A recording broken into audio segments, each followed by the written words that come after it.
Earnestly podcast here. First time on the pod, Tim, not the Toolman Taylor, on the show for the first time. Timmy, what's up, buddy? Not much. The way you got the camera situated, you don't get Oh, to see the actual Oh, art. wait. We need to zoom out real quick. Real quick on that. There we go. I had a friend of mine. I used to, as I'm not talking into the microphone like a good professional. But they can all hear you anyway. It's all good. Yeah. I used to stream on twitch.tv, and I had a fan of mine who I actually knew who lived near me. That's like the heated bead work. Right. And they made it by hand. And I was like, well, shoot, I have to hang it. Right. So it was like the first of everything that's like around me in this backdrop. That was the first thing. I don't know who's worse with the Funkos. You or my co-host Mikey B on Take 3. He's pretty bad. I've been to his house many times. It's surrounded by Funkos. So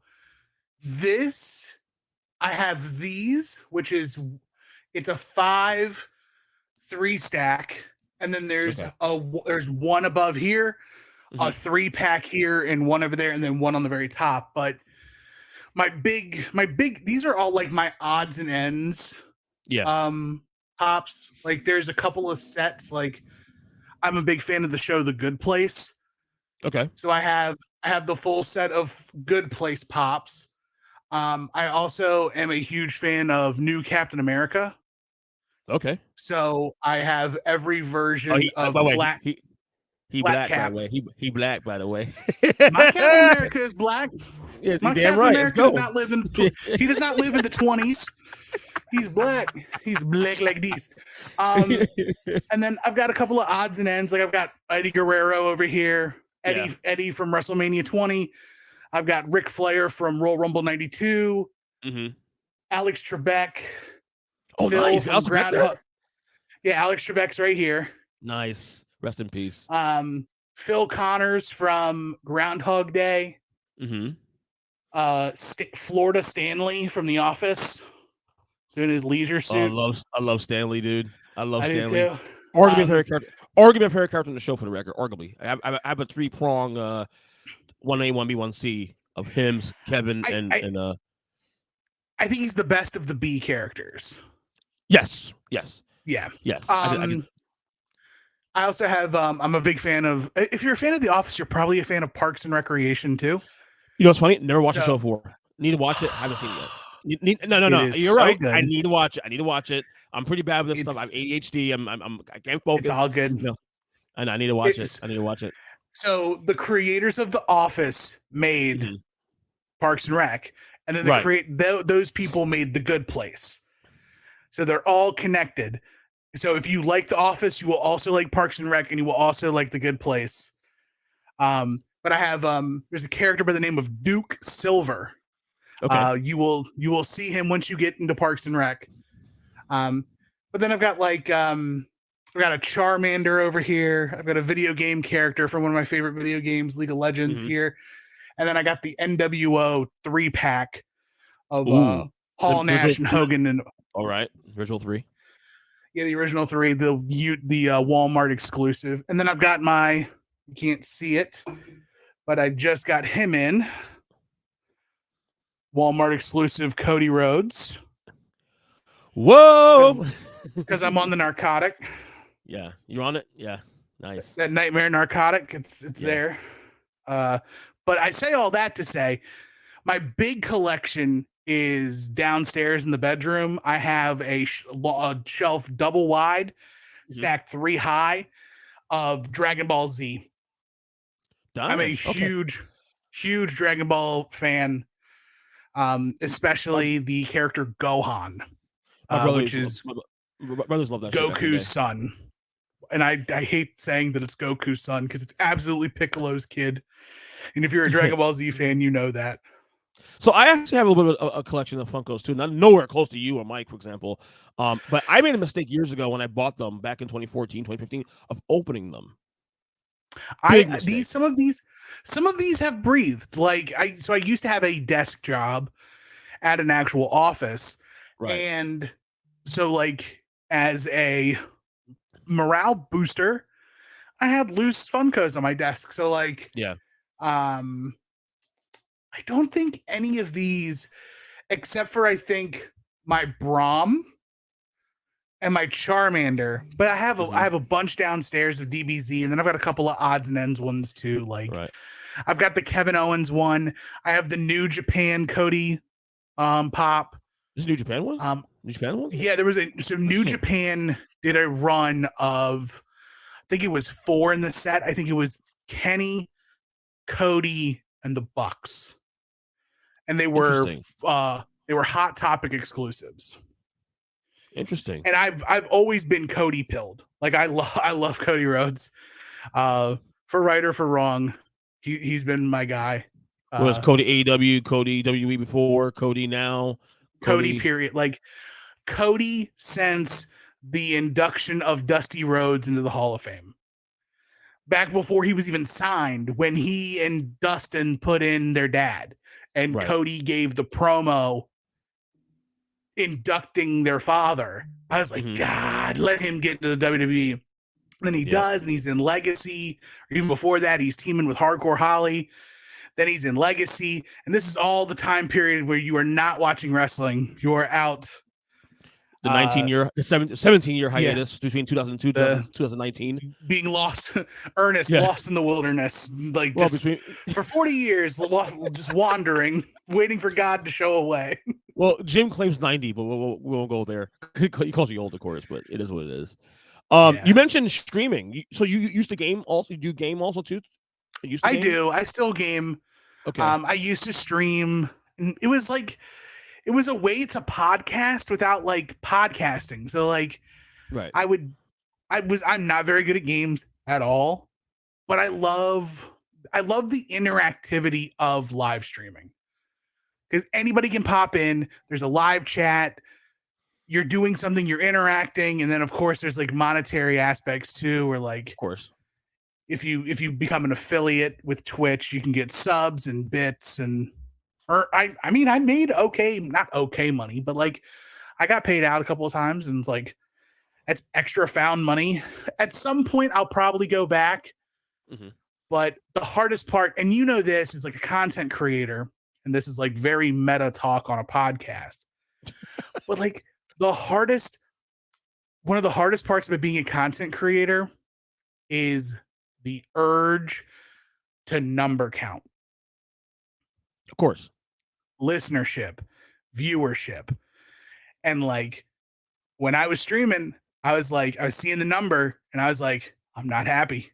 And it would really bum me out to the point where I would get like super stressed out about like my number, because I wanted it to grow, but like I knew that the effort I was putting in wasn't enough to actually grow a Twitch channel, because there's so much more you have to do besides just sit at your computer and hit go live and stream. Exactly. Like you got to make shorts, and you got to do YouTube, and now it's even crazier, because in order to grow your Twitch channel, you have to build a TikTok, and you have to build a YouTube Shorts, and you got to cut down your 4-hour content into like 30-second clips. Yeah. And it's so tough as like a one-man operation, but it really is.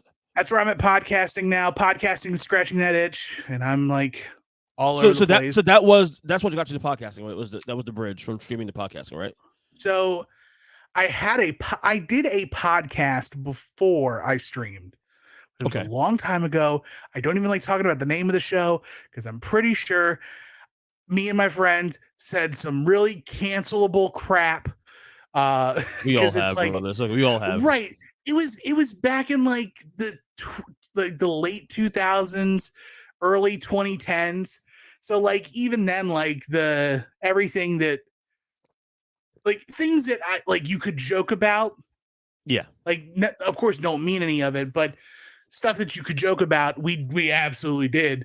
And now I look back on it, it's absolutely cringe, and I'm glad that content has died and gone to the upper room. But I'd always had like the itch, because some people don't know, but like one of my first real jobs was I worked for 7 years at a radio station. Yeah. So I was doing production work. So I was doing commercials and voiceovers and stuff like that. And I never had the opportunity to really go on air, but I always wanted to go on air, and podcasting is the way for me to do that. So interesting. And now I'm full up on podcasts between all of the stuff that I do on my own, plus sitting in with the boys on 3CT, and then helping out doing production work for a couple other podcasts, and then I got another.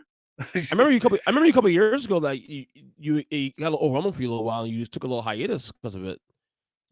Yeah, I had about 2 years ago, I think it was. It was last. Oh, last wasn't year. This past Christmas? It was the Christmas before that. 21. Since I'm not afraid to admit it, I messed up in my relationship, and it all kind of came to light in the beginning of the year. So I really had to step away from almost everything, and I poured 3 solid months of just rehabilitation into me and my now fiance, soon to be wife. Was my congratulations about that. Yeah. This might actually be, if it wasn't for 3CT and Final Wrestling Place and Viewer's Choice, this is one of the last times that I will be recording as a non-married person. Oh, you're getting married soon? I'm getting married a week from today. Oh my God! Congratulations again. We're not pregnant. We're just in the timeline of life, like, of course, but like, there's a couple of like extenuating circumstances where we're refinancing our house, and I'm getting put onto the mortgage. Right. And it is cheaper and easier for me to go on it if Megan and I are married. Right. Because if not, there's like a tax involved in getting me on. And I'm like, I already know I want to spend the rest of my life with her. If our life is a timeline, and this is when the relationship starts. Oh, hold on. I'm on this side. If this is where the relationship started and this is where it ends, who cares when you get engaged, when you get married? You're together. So just you're more legally connected to somebody buying a house than you are being married. So if I'm already going to be like significantly connected to this person via, might as well jump in all the way. I want to pay taxes once, and that's about it. I don't blame you, brother. I don't blame you. Yeah, I'm excited. So this time next year, not this time next year, this time next week, I will be like Iron Man sitting in a giant donut eating a shawarma, just celebrating and having some hardware on my left hand. And that's right. Welcome to the club. I'm excited. Man. It's not that bad, actually, man. It's not bad. It's not. You find the right person. You find the right person. Yeah. Yeah, I've been living with her for, God, it's been almost 4 years. We've been together almost 7. Oh, I mean, so yeah. Yeah, I mean, we're practically hood married at this point. So, because I got married, my wife and I, we've been together 17 years. We got engaged in our 4th year, and we got married the 5th year.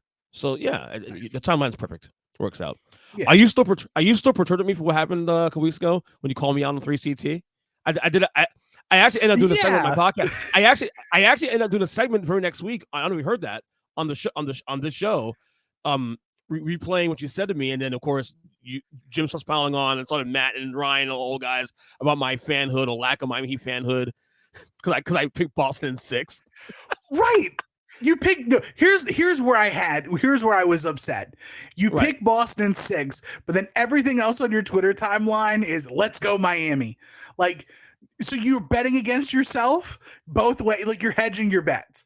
It's like, I want to be right and say Boston's going to win, but I'd rather be wrong and Miami win than just pick Miami. Because that would have been the right pick anyways. But that's the thing, though. I actually thought Miami would win that series, though. I honestly believe they didn't win that series. The Heat were the 8th seed come into the playoffs, number 1. The Boston, I still say, even what happened in the playoffs, Boston's still a better team. Yeah, but then again, like, look at what Boston's doing already. Like, Boston's already blown up that core. They've got rid of Marcus Smart. Marcus Smart's in Memphis now. They got the unicorn now in Boston, which is good because Al Horford's getting old. And Porzingis can do a little bit of what Horford does, minus the defense.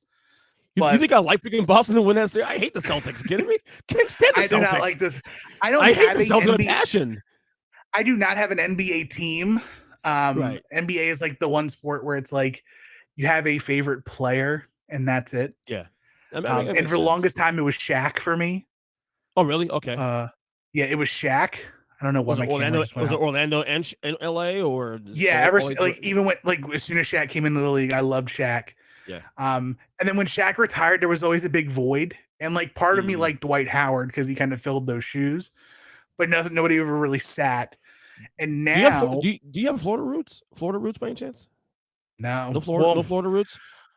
I was born. I'm kind of like Mike. I mean, I was born in Virginia, like right outside of Virginia Beach. Lived there my entire like childhood into like high school, and then I moved to Lancaster, PA, in like 2014, and now I'm in Maryland. So I do have some family in Florida, but I'm not really Florida inclined at all. I just loved I love big dudes. I'm a big dude. I love Shaq. Shaq was dominant. That was cool. Yeah, of course. And now it's like I'm split between three players of who I really like, but they're all kind of older. Like there's still like a good half left of their career, except for one of them. But I'm split between Giannis, Joel Embiid, and Jimmy Buckets. Oh, I love Jimmy. You know I love Jimmy, of course. But Giannis my favorite player in the league, actually. Who is my favorite league right now? Giannis, my favorite player in the league, actually, right now. Giannis. I like his attitude, and that's what really gets me about. He is for him being so humble and so great. It's a rare thing. But then like I also like the dudes who are super cocky and like I know my ish don't stink. I'm going in, I'm doing what I gotta do and putting up points. So yeah. That was fun. So I don't know if you heard that segment on the pod. I think it was like 2 weeks ago, 3 weeks ago. I did a whole thing on that, responding to you guys on the show. It was kind of fun, actually. Sure. But I did plug you guys a lot heavily on that one. So one of there's two main reasons why I want you on the podcast.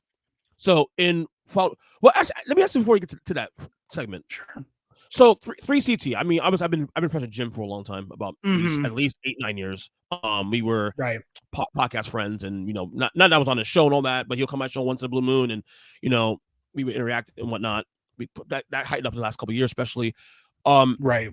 So 3CT's been around 9 years, obviously. Have you been on the show all 9 years? No, I actually came on as a guest first. Okay. Yeah, so I used to be a commentator for a Pennsylvania wrestling promotion called Excellence Professional Wrestling. They're no longer running now. Right. They're actually now kind of I don't want to say the shadow organization, but the guy who ran Excellence Pro Wrestling is now he's the owner of the building that now Mike Quackenbush runs the new Wrestle Factory out of in Copley, Pennsylvania. Okay. And they do like a thing called pro wrestling workouts there. But I was their lead commentator throughout the duration of their time running in the Forest Lodge in Sellersville, PA. It was such a fun time. And I was on as a guest promoting one of the shows. Right. But that was because I worked at a super secret science job with Ryan and Mark. Okay. And so we would talk wrestling while we were at work, and they were like, well, we do a podcast. And I'm like, I love podcasts. And they were like, do you want to come on? And I was like, yeah. And I came on. Two guys to have conversations with, like, normally Ryan and Mark. I mean, you can ask for more quirky, but yeah, great guys, honestly. Yeah, like they're all like the four dudes. I'm so fortunate.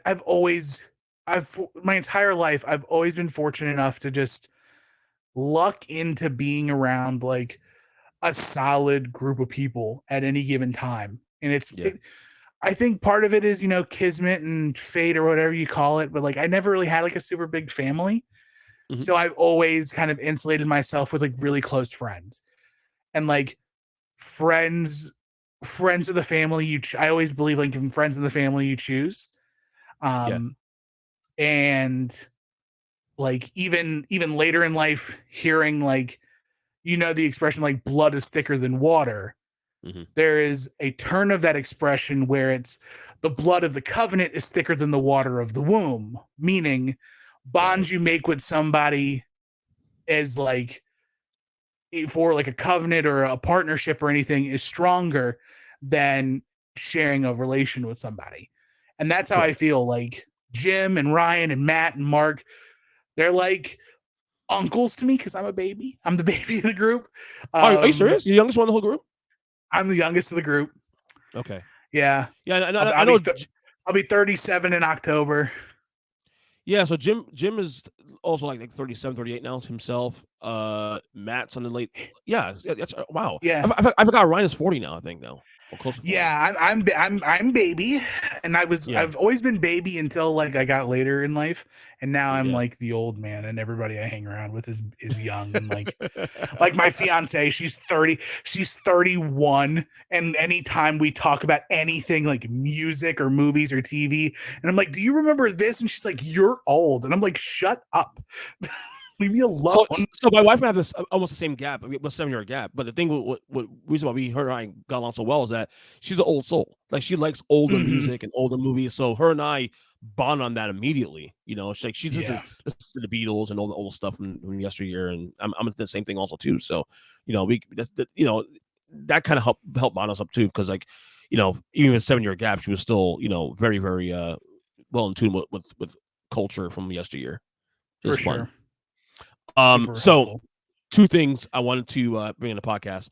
So in learning about you 30 years on the show, I discovered that you're a massive Metallica fan. Yeah, you wouldn't think it looking at me and talking to me at all, like just this big jovial Stay Puft Marshmallow-esque man. Yeah, I love Metallica. And where I fell in love with Metallica is super weird. It was in church. Was it really? I was raised an independent Baptist church kid. Church Sunday morning, Sunday night, Wednesday night, all the time. And when I was in youth group, there was like a guy who was a little bit older who was like a product of the church. Like his parents had been there since like the church was founded. Right. And he was like 5 or 6 years older than me. And he always helped out with like the youth group. And he kind of like took me under his wing, and we'd go out on Wednesday nights after church and like go to Sonic, and like he'd pay for my meal and like take care of me. And he was a huge Metallica fan. So I was just indoctrinated with like Ride the Lightning. And I'm just like, oh, Ride the Lightning is great. And then I got it on my own, and now I have my own tastes and of course, my own sensibilities. But yeah, Metallica through church, man, it's wild. That's awesome. You see them live before? You see them live? Yes, I did. I saw them live for the Madly in Anger with the World Tour. I saw them in 04. 04 as well. November 04. Godsmack opened. Yeah, I was there too. That same tour. Yep. Fort Lauderdale for me. Fort Lauderdale's my show. Now, did they have the same stage setup? I believe so. I'm curious. So yeah. So it was the clockwork stage where it was the stage indoors, rotates. Right? Yeah, it's indoors, right? Smaller venue, like a small basketball arena. Yeah. Well, where they played an hour is where the Panthers play at, the hockey team. So yeah. Yeah, and where they played for us was where the minor league Norfolk Admirals used to play. If you're a wrestling fan, the Norfolk Scope. Yeah. Home of like almost every important NWA and WCW moment. Home of World War III from WCW. Yeah. So, but they had the stage that rotated, so everyone was center stage at least once during the entire concert. I've seen him 4 times. I've seen him twice outdoors, twice indoors. I saw him in '97 for Load. I stuck on the house to see him. April 19, 1997. I was 16, turned 17. So then saw him in '99, right before the millennium. Outdoors at the Orange Bowl. That was with Creed, Seven Dust, and Creed, Seven Dust, and Creed, Seven Dust was on the team. Who was another band there? But it was them. My system was down actually on that show too. Then I saw him, of course, in 04, mainly Angry the World, and then I saw him on in 2017 for the Hardwire tour. Nice.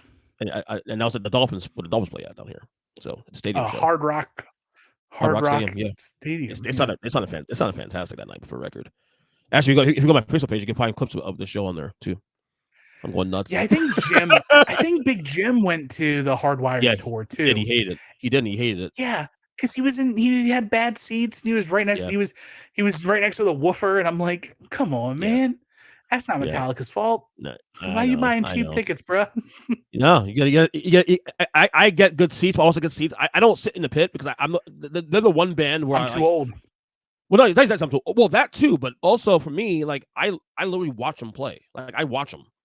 I watch Lars. I watch Lars. I watch James's thing. I watch all four guys. Just on stage. I'm transfixed. Do you watch Lars to see if he's actually really that bad at drumming? He sometimes he's out of tune. He's sometimes out of sync with James. He is the worst. It's annoying. He is the worst best drummer ever.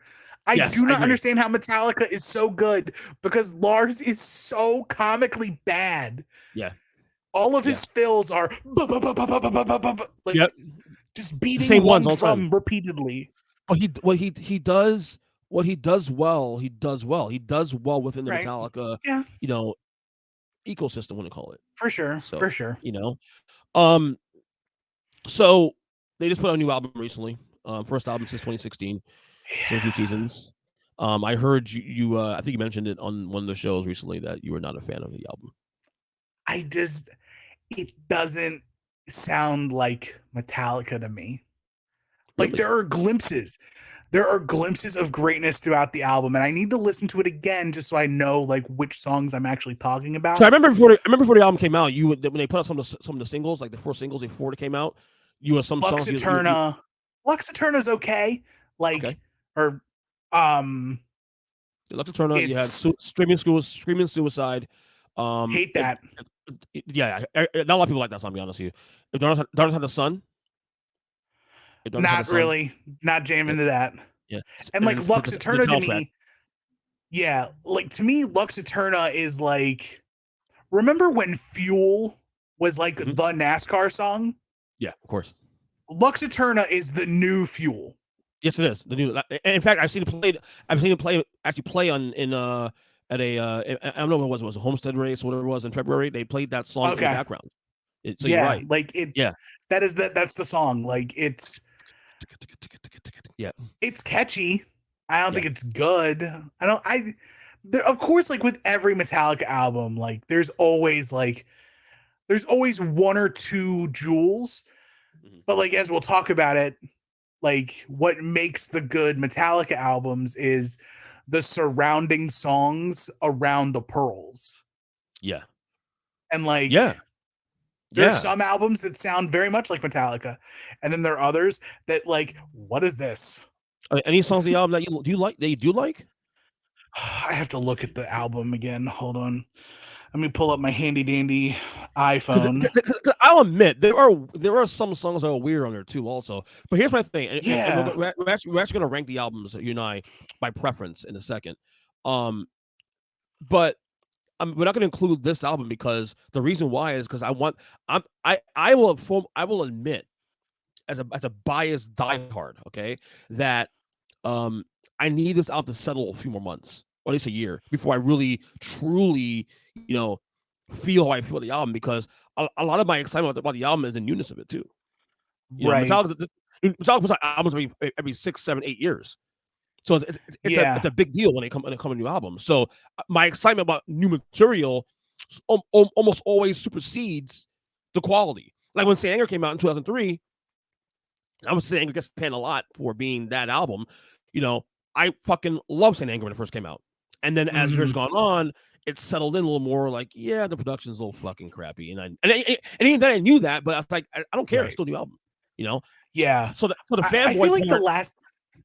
I feel like the last half of 72 seasons, it's like Metallica settles in, and like I think I think the reason why I don't like it is because I think it's an actual concept album.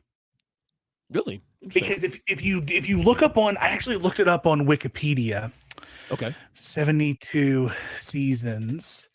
Because there's some songs under that definitely are a little different, a little bit a right turn from things they do, like Chasing Lights and one of those weird songs, kind of like catchy but kind of kooky, but I like it. You know, that's one of those songs. So this is their COVID album. They actually started recording this through COVID. Yeah. And in November of 2022, James commented on the meaning of the song's title or the album's title. 72 seasons, the first 18 years of our lives that form our true or false selves. The concept that we're told who we are by our parents, a possible pigeonholing around what kind of personality we are. I think the most important part of this is the continued study of those core beliefs and how it affects our perception of the world today. Much like our adult experiences, is reenactment or reaction of these childhood experiences, prisoners of childhood or breaking free of those bondages we carry. And I feel like I hate the first half of the album because it's like Metallica trying to figure out who they are. And then by the time they're at the end of the album, they're an 18-year-old who kind of have made sense of like, they're starting to get the idea of who they are as a group, as a band, as a person. And they're really like jamming. Whereas everything else is like, actually. Because the first part of the album, in my opinion, I feel like especially the first two songs, the title track, and then the one I love, Shadows Follow, is pretty much typical Metallica. It's typical riff-a-rama. You know, like riff. The riffs, but then like James, I really feel like James is a hindrance in the first couple of tracks. He has gone on record to talk about his voice and like he's losing confidence in his voice. But I feel like his lyrics are the lyricism is weird. The melody choices are kind of weird. And just like they're trying, they do try to like not do Metallica. Like, and especially if you look through the entire discography, and we're going to, but it's like, there are absolutely jumps in eras of Metallica where it's like, you can take this chunk of albums and like these five, they're the same album 5 times. They just kind of incrementally get better. And then there's a jump. And then they change themselves. And then the next block is all the same. Yeah. Then the next grouping. And I feel like this is them trying to like mishmash a little bit. Yeah. There's definitely a lot of like the old British new wave heavy metal like influence on some of the songs. Like they really went back into that old 70s and 80s influence a little bit, some degree, but kind of modernized it. But some of the songs, and that's what they do. I mean, that's there's some Thin Lizzy influence there too on a couple of songs, like on like Rooms No More and Room No More. Is Room No More? Track 12. Track 11. Sorry. Room of Mirrors. Room of Mirrors. Thank you. Sorry about that. I'm thinking about another song. And then of course Chasing Light as well. I feel like they definitely tried different things on this album. I feel like vocally James is actually one of his best vocal sound records in terms of really, like he says he's not confident in his vocals, but he's taking more chance on this album than he's done on any other albums, not Native Black album, of course. I think it's his voice. His voice is too clean. And like on other Metallica albums, when he's actually like it sucks, but it's kind of like musically the difference between fat Luther Vandross and skinny Luther Vandross. Like there's a difference between them. And like you want fat Luther. That's where all the power and the soul's at. I ain't gonna lie to you. Fat Luther's a fucking man, dude. I love Fat Luther. And then you get skinny Luther, and it's like it's the same dude, but where's the power? Like the same thing with James. There's no liquor, there's no hard drugs, there's no pain. All the pain he has to pull from now is the remembrance of all the hard living he used to do. Well, that divorce. But it's like there's a difference between like drinking and doing drugs to mask the pain, and now you're in therapy. Like he's a much better person. By no means, like it's definitely in me being selfish. Like, hey, go on a bender and write the next Metallica album. Just 3 days of hard living. You and Lars just sit down and just drink all the Jack Daniels. Jay, Papa Het, listen, I know you've been clean for a good while now, and I had little struggles here and there, but you know what? The material not so good. I need you to like relapse a little bit. I need you to find that dark side. Yeah, go back to alcoholic days and fucking write a record for a couple months and they get clean again, of course. We'll have the prescription for the medicine that makes you throw up when you smell it. We will have that for you at the ready once you come out of the booth. Yes. Like looking haggard and like, all right, it's done. And it's like, here, fill this now. This is just temporary. Just to fill a void for a real hardcore Metallica. No, I get it. I get it. Get in there. And like I said, I think with this album, my opinion, like I said, this is why I want to wait a year before I actually rank it, where I put in my discography of Metallica albums. Because you maybe and who knows, maybe in a year from now, after a few more listens, you might like it more. Maybe after a couple more listens, I may like it less. You know what I'm saying? What I think I really need with this album is a road trip. I need a 2-hour block of time where I can sit down and just listen to the album. And there's times where I've tried to do that and I get through like the first 3 songs and I'm just like, I can't. I need something else. It's got to pass the car test. And it doesn't. And that's huge. Like I can skip through a few. Like there's a couple albums where it's not like there's like 1 or 2 perfect Metallica albums, I think. By the way, a quick heads up. It's thundering outside, so if you lose me, just know why. It's all good. Yeah, it's raining outside. It's been raining every day for the last fucking month and a half now. It's annoying. Yeah, it's been raining for a lot here too. Yeah. Lord knows we need the rain. It's been dry. Yeah, I get it. And also little hurricanes. I'm fine. All right, so let's go ahead and rank them now. So we just okay. So like I said, we're not going to include the new album. Like I said, it's not fair just yet. I mean, no, right now if you rank it, it'd be last place for you. We took out also both S&Ms. And that makes me so mad. Why did you not tell me that? I would have added to it. I want to do that. Well, I like the way it's just the studio albums. That's the idea. Because to me, S&M, you're like picking and choosing the greatest hits of every single Metallica album. Right. But in taking away S&M, you take away like 2 of my favorite Metallica songs of all time. No Leaf Clover and Minus Human?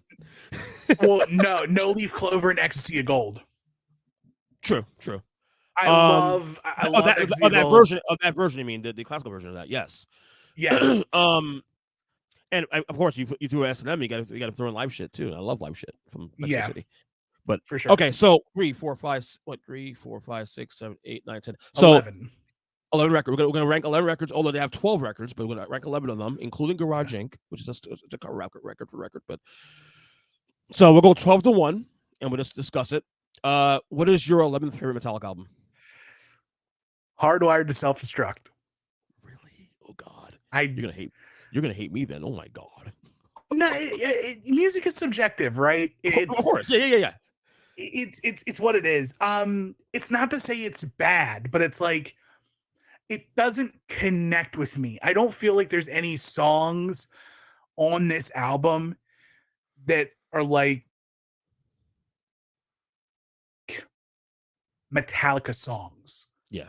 Like maybe Now That We're Dead, maybe Moth into Flame. I love that song. Hardwired solid, but to me it's just I feel like it tries to be kind of a palate cleanse of like, hey, we can kind of do it. We can do a rock album. And I mean, it's to use a phrase from one of my favorite documentaries, Some Kind of Monster, it feels kind of stock. Like it's stock. It feels kind of stock. Okay, Lars. It feels kind of stock. What does that mean, Lars? Yeah. So let me say this real quick. I will say that the second half of the record, a lot more filler than the first half of the record. Like the strength of the album is definitely on the front end of the record. I'll tell you that right now. Yeah. For me, 11 is State Anger. And for the record, let me say for the record, there's not an album I don't like. I love all these records for different reasons. Yeah. But there's some that I like more than others.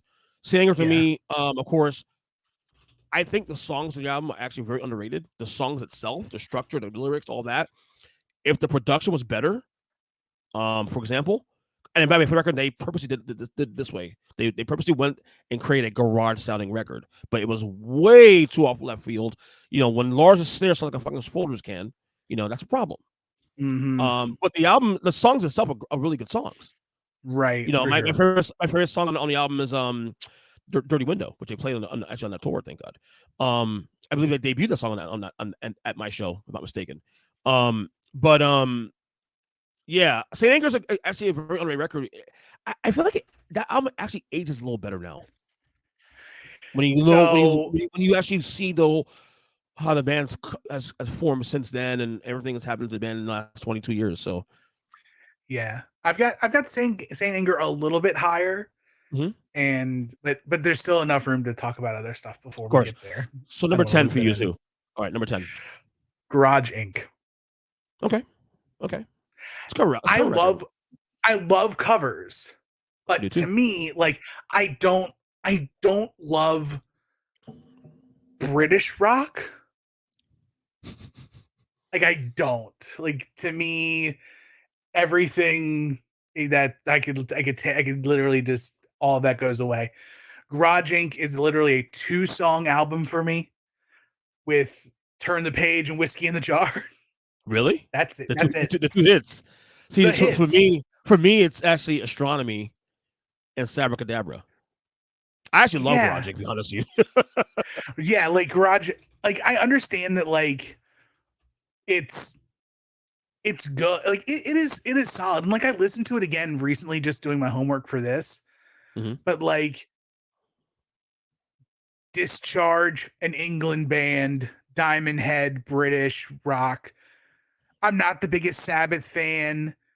I'm not a big Misfits fan. I get it. Like, I don't necessarily care for a lot I'll say this. Oh, Tuesday's Gone too. Yeah. Oh, that's not bad actually. I'll save my my commentary for when I get to Garage and Mine. Why I like it and what the things that done for me. Number 10 is Kill 'Em All for me. Again, I love Kill 'Em All, and actually, to be honest with you, the song that got me into Metallica in the first place is off this record. You assume, okay, I got a Metallica at age 16 in 1996. Is it? Oh, obviously it's Enter Sandman, or what is? No. The song that got me into Metallica was the Four Horsemen. Yeah, and so Kill 'Em All is my number 9. Okay. So it is a great introductory album to Metallica. There's like this is gonna like be weird, but it's like there's no hits. Seek and Destroy. Yeah, that's probably the biggest song they play live still to this day, every show. Yeah, I mean, I know Seek and Destroy partially because Sting used it for WCW near the end of his tenure. That's right. But everything else, like I listened to every album back.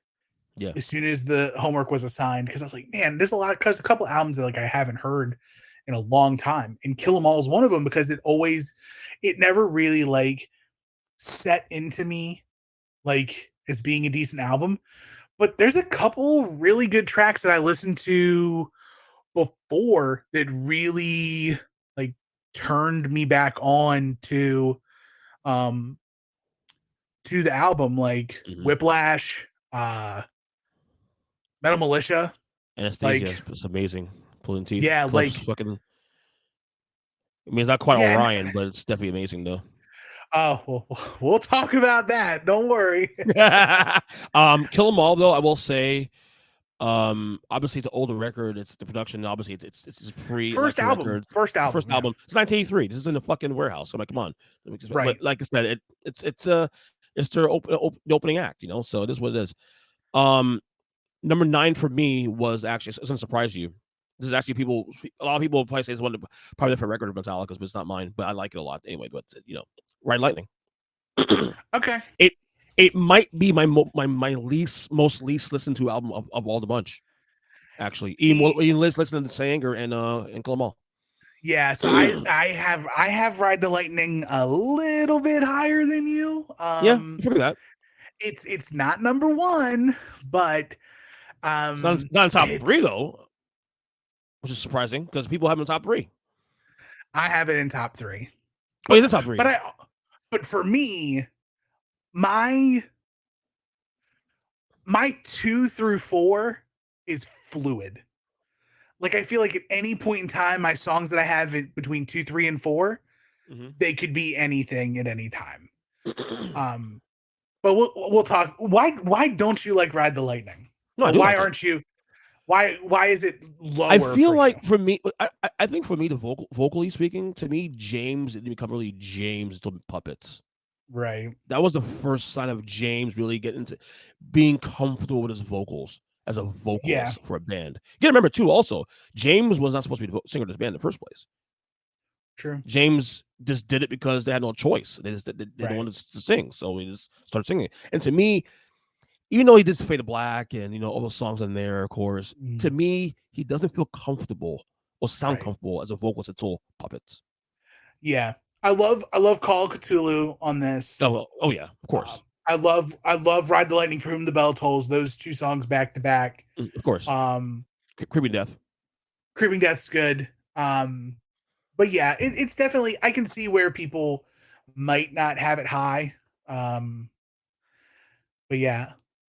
Number 8 for you. My 8 is Saint Anger. Okay. Why so high?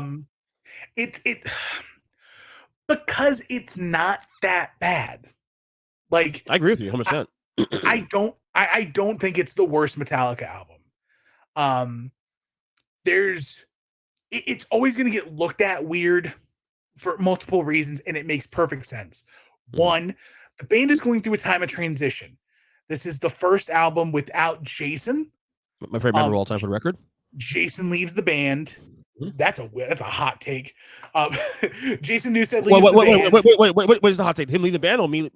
You think that Jason Newsted, the like stockest Metallica member, my favorite member of all time. Is your favorite ice cream flavor vanilla? I play bass because of him. That's why. Okay. It's a more of a personal thing for me, and he's local too. Also, on top of that, so. Yeah.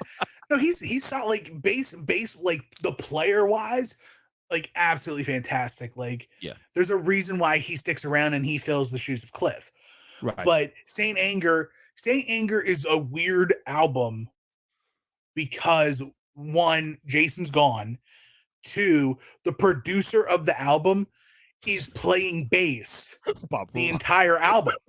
Yeah. So the studio album itself is not Metallica. It's 3 dudes from Metallica and their producer. Yeah. They don't, because you also remember this album is also being recorded during the time that they're filming Some Kind of Monster, and they actually acquire Rob during toward the end like of the recording of this. So, but I love Saint Anger. Like Frantic, I love Frantic. I love Sweet Amber. What else is on? I actually ranked on Jim's podcast back in 2020. I don't know if you've heard it yet. We actually did a whole episode, or most of the episode, ranking the songs on the album, like rank them in order. Yeah. Yeah. I think the top 3 songs, Frantic, Saint Anger, and Some Kind of Monster, really good. I love Sweet Amber and The Unnamed Feeling. Yeah. I feel like those 2 songs are feel like mid-vintage Metallica. Like I feel like The Unnamed Feeling could have easily slipped onto like an And Justice for All or a Black album or something. Unnamed Feeling could had, again, production placed onto this too, could have been one of their biggest songs of their entire discography. Yeah, for sure. Honestly, I just love that song. Yeah. But yeah, like for me, I love Rob, but it took me a long time to accept him fully because I'm a Jason mark. Jason to me was the fan guy. He in terms of stage presence, to me he's the best. There was just something when I first saw Rob in Some Kind of Monster. Yeah. And just like the way he just looked like a bass playing spider. Yeah. He's just getting down and like crawling, and the way he just plays the bass. I'm just like, this dude, showmanship. Like, he's amazing. And me accepting had nothing to do with him at all. Zero. It had to do with me losing Jason. Jason, killed me when he left the band. But it is what it is. Yeah, I mean, it killed me too to a certain extent because it's like you don't want to see Metallica break up. You don't want to see your favorite bands break up for any reason.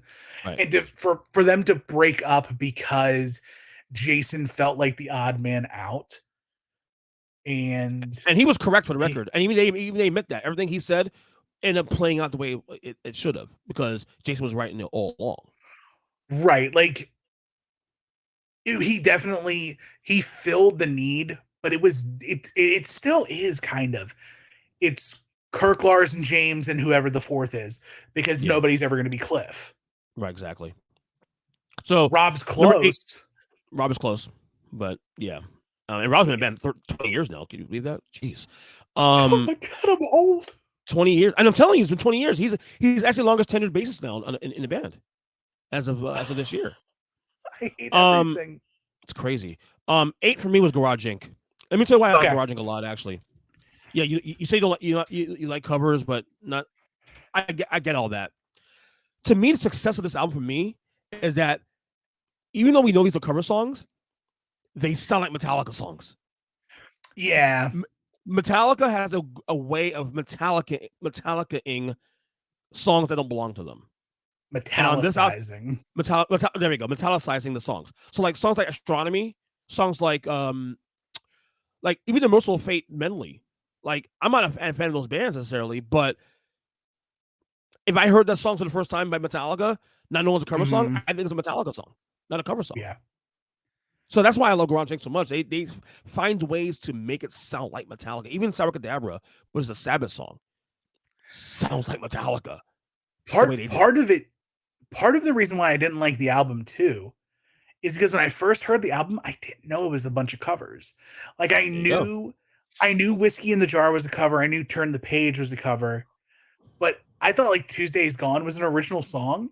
And I thought all the others were original songs. I'm like, none of this crap's Metallica. This is all garbage. And then I find out that they're all covers. And I'm like, that makes sense. No wonder I don't like it. It's not Metallica music. There you go. Number 7 for you. Death Magnetic. All right, Death Magnetic. That album gets lost a lot. Album gets lost a lot actually now as the time goes on. One of the most lost records. I like that album for the record, so I'm a little higher than that actually. Yeah, I really love Death Magnetic. The middle of the album with like Broken, Beaten, and Scarred, Day That Never Comes, All Nightmare Long, Cyanide, Unforgiven 3. Let me ask you a question on Unforgiven 3 real quick. So, hot take here, Metallica take. I think Unforgiven, of the 3 Unforgivens, obviously the original one's the best one of the 3. You can't compete with that. To me, it's 1, then 3, then 2. It's 2, 3, 1. I'm not a big fan of 2, actually, to be honest with you. I hate 1. I think, well, first off, the first one is actually one of my 5 favorite songs of all time. Metallica songs of all time, top 5. I get that it's a great song, like, but it's personal preference for me, and it's like, I don't get excited. I don't like. I know it's not necessarily a song that's supposed to make you feel excited, but like, I feel like musically, I like 2. I like 2 better than 1. I like 3 better than 1. But the hot 1 take, definitely the hot take for me is 3 being higher than it is. That's the hot take. Yeah, I love Unforgiven 3 actually a lot. Unforgiven 3 is really good. Yeah, like, very underrated. Very underrated. But I will always love 2. I will always love 2 way more than 1. I think it's just because there's more instrumental in it. Unforgiven is so simplistic. But then you get to the breakdown, and like the breakdown is amazing. To me, the very end of the song, the last like 2 minutes of the song, to me, gives me goosebumps every time. Right. Like, it's so good, but it's 7 for me. It's not for me, baby. Right. That's okay. I get it. 7 for me, Reload. Okay. Reload is 6 for me. So let's just tag team on this one real quick then. Yeah. So Reload, to me, like, the standouts are amazing. Like, Memory Remains is incredible. Yeah. Fuel, love Fuel, hate Fuel live. Love Fuel in studio. Fuel live doesn't feel the same way live. It's a weird thing for me. I think they put extra stank on it. Right. And Fixer is actually one of the most underrated songs in the entire discography. Fixer. My second favorite Metallica song of all time is on this album. Which one is it? And it's Low Man's Lyric. Oh yes, love Low Man's Lyric. Yeah, possibly top 10 song for me on the discography. Possibly. Like I love Low Man's Lyric. My number one's probably gonna. You may know my number one. I've talked about it before. I don't remember, to be honest with you. But like Low Man's Lyric, I can listen to Low Man's Lyric right now. That droning undertone throughout the entire song.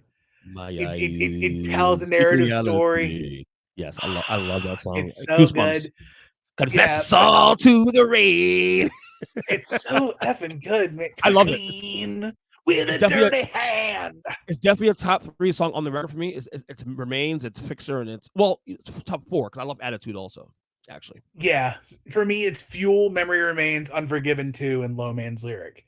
The problem, as I said, a problem. The only issue of Reload, I forget, and I know it was birthed out of the same sessions as Load, but I am a hardcore Load fan. You'll see how high I'm up there. Is that I feel like this album has probably the most filler Metallica material of any album. Like I like the filler, but that's why I have it under Load. Because like Load is very we'll talk about Load soon. Like I got pretty high actually. I got pretty high. There's a lot of filler. There's a lot of filler in Reload. But I think that Reload, I think it is fair to have Reload under Load because Reload is the continuation of what was really good in Load, which is Metallica reinventing themselves and becoming like pop rock. What's funny though, Tim, though, is that like, Load and Reload, while they are from the same sessions, they actually signed 2 different records. They do 2 different records actually. Like Load sounds much more alternative. Reload sounds more of a rock. Yeah, it's weird, right? Right. We're on 6, right? So 6 for me. 6 was Reload for you. 6 for me was Death Magnetic. Okay, so we had our 6 and 7 flipped. Yeah. Magnetic for me, like the first song, That Was Just Your Life, is actually my top 10 favorite songs of all their songs. I love that song. There's actually a lot of really good material on this record. That don't get a lot of love. All Night Long is a great song. Cyanide, you said Cyanide. I love My Apocalypse. I love the closer. I think the production of this album is a little too raw also. Not bad as Saint Anger production, but to me, if this album had a little more of the Hardwire 72 Seasons touch to it, production-wise. This is Rick Rubin on the record. Rick Rubin did the production of this record. And supposedly they were pissed at him after this record. Apparently he was very lazy and all this shit and didn't want to do much and just click a check and all that, and that's why they didn't work with him again. But this is the last album too off of this is their last album Elektra before they had this is a Warner Brothers album. They were what? Go ahead. Elektra is Saint Anger, and then they have Blackened. They create the Blackened label. Right. Technically, Warner Brothers and Elektra. Technically, Elektra was a subdivision of Warner Brothers, but yes. Yeah. But they're actually Warner Brothers proper. Right. For Death Magnetic. I like Magnetic. There's a lot of good gems on the record also too. All right, number 5. Top 5 now. Load. Okay. Metallica reinventing themselves after thrash metal has gone away. And so they need to be something, and now they're like, they cut their hair and everybody loses their mind because everybody's got their hair cut. And but Ain't My Bitch, Until It Sleeps, King Nothing, Hero of the Day. Those are like core Metallica songs. It also has a couple of like hidden gems on it with like Mama Said and Ronnie.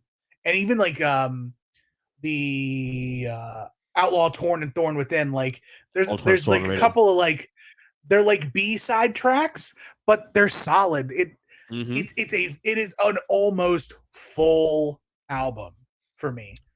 I'll speak more on Load when I get to mine, because Load is actually the biggest inflection point for me of my fanhood. I'll get to that in a second when Yeah. we get to load for me. 5 for me is a Black album. Okay. And I have Black a little bit higher, but yeah. Obviously, Black Album, we know the biggest selling metal album of all time. It's one of the biggest selling albums of all time, period. Obviously, Sandman, Sad But True, nothing else matters. It's a great record. I will say there are elements of this album that are a little overrated. Like, there are some filler material here, though, for in terms of like if you get past the hits, there's some songs there that are like, okay, they're okay, but like, do they make the album great? Not necessarily. I think the hits make the album great. My favorite song on the album though was Through the Never. So right. I love Through the Never. Yeah, we'll talk about Black in a little bit. Yeah, but Black Album obviously is there. Yeah. I wouldn't call it the magnum opus, but it is definitely the album that put him on the mainstream meta, obviously. For sure, because it was a crossover album for them. Like they had been great. They did their heavy work in their first 4, and then it's like Black happens. I think Black is a perfect album. Like it is. You can put in the album and listen track 1 to track 12 and not really skip. Like right. Some of the hits are really great. Like the big hits, Sandman, Nothing Else Matters. Sad But True. Sad But True. Like to a certain extent. But I think really Sandman and Nothing Else Matters are like core prime Metallica. And then like a couple others are high, but they're definitely like not in that rarefied air. They're like 1A tracks. There's a lot of above average Metallica with a few like really standout GOAT tracks. And then all the rest are solid songs. And that's what makes it good. Like there's nothing that doesn't, I think everything thematically makes sense with the Black Album. I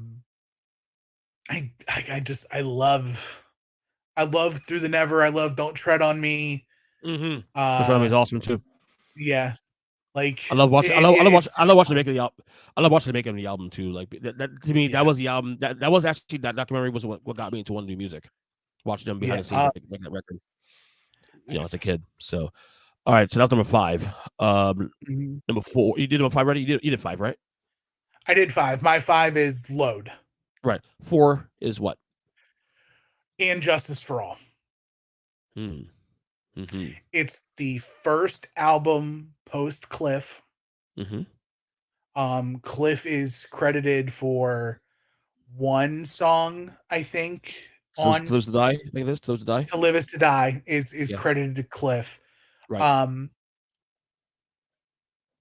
Again, this kind of it feels very similar to the Black Album in a way. But I think that the big songs are like huge. Like one. And Justice, one. Those are like one is an epic. Oh God, yeah. Like one is an epic. Yeah. And Justice is very, very good. Harvester of Sorrow, very, very good. Blackened, very good. But to me, like a lot of the other stuff on the album doesn't necessarily click for me. I think if I like really combed over this list again, I might even put And Justice for All under Load, but I feel like that's a little bit sacrilege.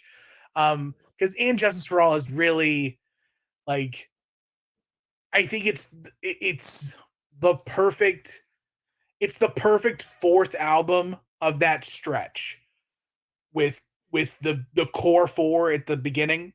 Like Kill 'Em All does its part, it sets the stage, and then the next 3 albums with Lightning, Puppets. and Justice, it is a perfect wave and like peak and valley, and like And Justice starts to settle them in, they find their groove, and then with Black Album a few years after that. To your point though, it's a great bridge of going from Cliff to Jason, and then going to mainstream, right. And bring it to the world. Really, right, for sure. I agree with you on that part. For the record, 4 for me, which is going to shock you, is Hardwired. Wow. Okay. Hardwired is the song Hardwired #1 is in my probably a top 10 for me song on their entire discography. I remember the day, and it might be on my Snapchat still actually, because I remember the day they dropped the song out of nowhere. Yeah. I actually filmed myself listening to the song the entire time, and when I was going fucking ape shit. I thought Hardwired was good when they like just sneaky dropped it. Yeah. And I remember doing a podcast. I'll send it to you when I get a chance. I did a podcast that night. My wife was up in North Carolina visiting her grandfather who passed away, and so that song dropped on a Friday when I was actually home by myself. And I recorded a podcast that same night, reacting to the song. And just remember talking a lot about the fact that this is the first time a Metallica album was going to enter the sphere under huge social media. Like, right, I was just about to say that. Like, I didn't mention it when right. Death Magnetic was still in that. Yeah, we had MySpace, and Facebook was still kind of new at the time, but there was still that old school. Okay, I'm gonna go to the store and buy the record thing and this and that. This is the first time they actually had to market the album through social media, and that because that was just fascinating. I remembered that like the Metallica YouTube. Yeah, they did like small 8 to 10 minute like mini docs. Yep. Of like almost every song on the album, where they like it was the music video, but it was also like cut to James or Rob or whoever talking about the vibe of the song or talking about the making of the video. Like I vividly remember the Moth into Flame video.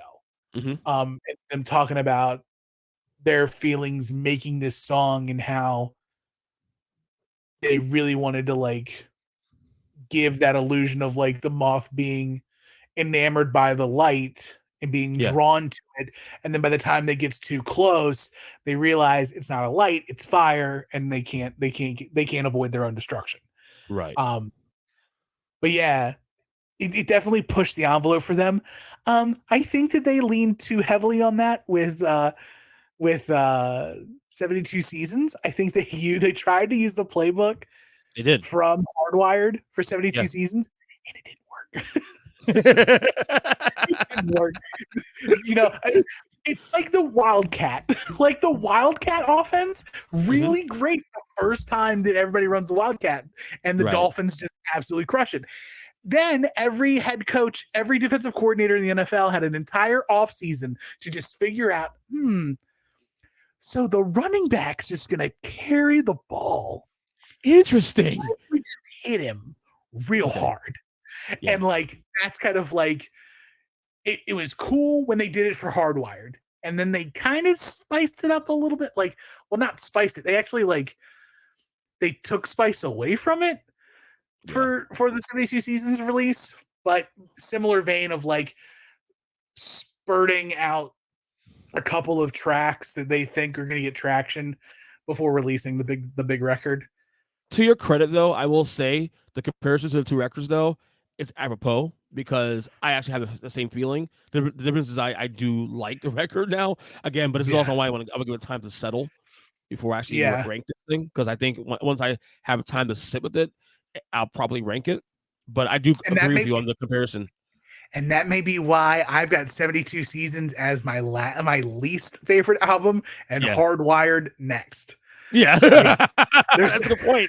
That's a good point. That's a really good point. There's a very good reason. So I'm not sure what's what. But what do you got? So you had four Hardwired. So three's for you. Black Album. Okay. For all the reasons I said before. Like you get into this era, you get into this section, and you're talking rarefied air. Like you're talking like the best of Metallica. And like I said before, I feel like between And Justice for All, the Black Album, and my 2 and my 1, you could pretty much rotate any of those at any given time, however you feel, and it could be the best Metallica album of all time. I feel like my number 1 is going to stay the same, so that's why I said my 2, 3, 4 are very, very nebulous. I will say my 3 through 5 is actually a little more fluid than people give credit for. Like the Black Album could be number 3 if I wanted to one day. Right. So my number 3 though is Puppets. Okay. All right. I think Puppets is fantastic. I think if you want to, I always say if you want to introduce a fan, someone who's not into rock music but wants to get into rock music or get into Metallica, an album to share, it's the Black Album. Mm-hmm. If you want to get into somebody want to get into metal and that likes rock right, wants to get into metal, something heavier, you show them the Master Puppets. Gotcha. To me, that just the structure of that album, the song, the orchestration of all the songs, and forget Battery and obviously Sanitarium is amazing. My first song on the record. But look at songs like The Social Heroes, Never Messiah, Damage Inc., those kind of songs. Thing That Should Not Be, amazing live too, especially. I mean, this is the magnum opus. In my opinion, this is the magnum opus. This is like, So like the only artist I love more Metallica in the world is Michael Jackson. This is the Thriller. Okay. This is Thriller. You know what I'm saying? Mm-hmm.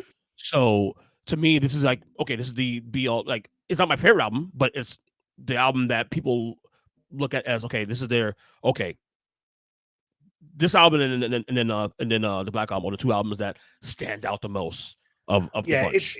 It's definitely the monolith of everything. Right. Like, so that to me, that's like their Thriller, their bad, I want to call it. So to me, that's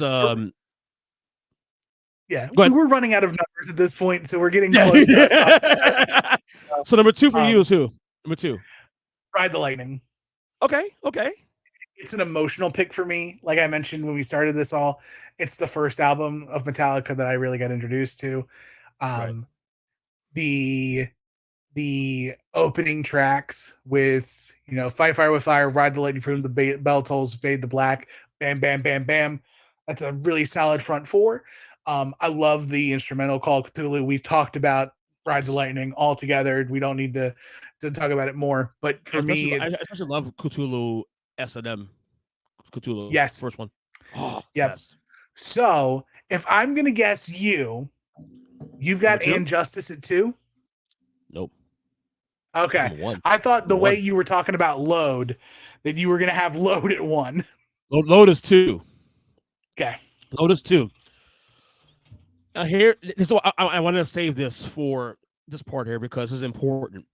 So, what year you became a fan of Metallica? What year? You remember what year you became a fan of Metallica? It was 2002 or 3. So around St. Anger. Okay. So yeah, I became a fan in 96. Load. Right. Yes. However, I became a fan of the band before Load dropped. Okay. Months before that. I became a fan of Metallica in March of 96. Okay. Until Sleeps didn't drop the first single till like May. Yep. So I'm getting Metallica in February, March, right? Listen to the Black Album, listen to all the old stuff and stuff. And it's like, oh wow, this is really good stuff, man. I'm enjoying this, and they're really heavy. Then I hear Until It Sleeps, like, okay, this is kind of heavy, but a little softer.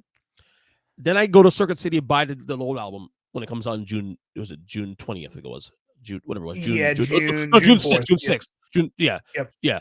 96. And this album sounds weird. Like, I don't get this. This is weird. So now they have Short Here. The music sounds different. I like it. Yeah. But this is kind of, and you remember too, also the timing of this, where I'm just becoming a fan like months before this. And I'm hearing his new album coming up soon, thinking it's going to be something similar to the Black Album. And it's totally out of left field. Yeah. So it was a little bit of like a weird transition for me. Like, this is weird, but I like it. And I just stuck with it. And Low to me, it's a change up. Yeah. And like, I can see where like Metallica fans, like if Metallica fans listen to this podcast and they absolutely hate us, like I know I did some research of like other people who've made lists of their Metallica albums, and a lot of people have Load and Reload very low. And I can understand why, because these aren't your traditional Metallica heavy thrash albums. Like, these are definitely like the change up records, and this is Metallica radio. Like, Until It Sleeps, King Nothing, Hero of the Day is about the closest, like, it's a Metallica ballad. Like, Mama Said. Mama Said. I mean, a country song, full out country. Yeah. But I enjoyed it. And I think, look, the thing is, I understood people, the fans who were there long before I was, from 85, 86, and you see them in fucking back in the day with Ozzy back in 86, and even the Black Album to some degree, whatever. I can see people getting a little pissed. I can sympathize to some degree. Like, this is weird. This is different. For me, it was weird because I transitioned quickly within a 3-month period where, like, okay, this is who they are, and all of a sudden this is not who they are anymore. Like, oh, this is weird. But I stuck with it, and the rest is history. You know, and Load, to me, I think Load has aged well, actually. Load aged really well, actually, because I really do love Load with all of my heart.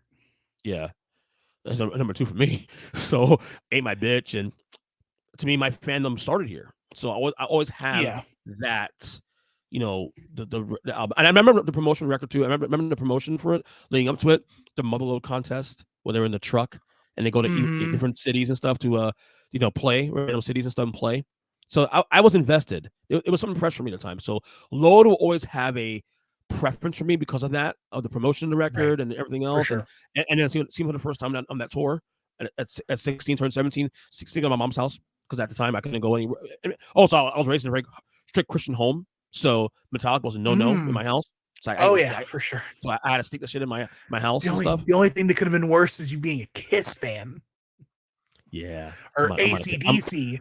I'm not a Kiss guy. I'm not a Kiss guy at all. I'm not either.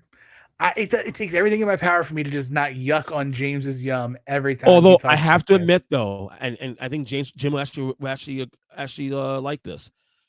I've sort of like discovered a couple songs I do like from them. A couple more songs I like from them. I'm not saying I'm a fan, but there's a couple songs here I'm like, it's not bad actually. But I'm not a Kiss fan. For the record. A broke watch is right 2 times a day. That's correct. So number 1 for you, of course, is Puppets, Master of Puppets. Right? Yes, that's no surprise there. No surprise. Master of Puppets. I didn't put this as like my like. When I made the list, like, I made it as like the greatest Metallica albums. Like, there's definitely things I would rather listen to maybe sometimes more than Master of Puppets, but it is really hard to go against, as you said, like, this is their magnum opus. Like, Battery, Puppets, Thing That Should Not Be, Sanitarium. Those 4 are like prime Metallica songs that, like, if you don't hear 3 or more of those songs at concert, you feel ripped off. Yeah. Like, they need to play Battery or like they need to play 3 of the 4 of these. And like, these are like seminal Metallica memories. But of course, the reason why this is number 1 for me is because that is my favorite song of all Metallica's discography, and that is Orion. I love Orion so like, and I love all of the covers of Orion.